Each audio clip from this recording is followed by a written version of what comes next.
So if you're from the upper reaches of our nation, Fargo, Bismarck, Minneapolis, St. Paul, Madison, Wisconsin, whatever, even Chicago, this looks like, did it snow? Am I driving on a snow-covered road? What is going on here? Because it sure looks like snow on a beautiful sunny day, the post-snow, driving 94 between Minneapolis and Madison, let's say. But no, this is White Sands, the White Sands Monument in New Mexico. We just came through the Missile Range, which is about a 100-mile drive through absolutely nothing, and you come to this.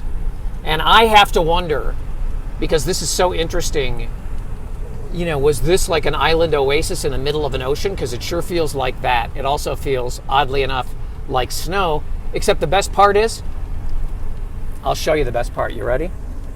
Here it is. You ready? Let me steady everything up.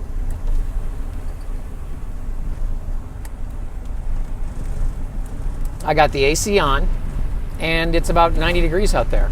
Now that is some snow that I like.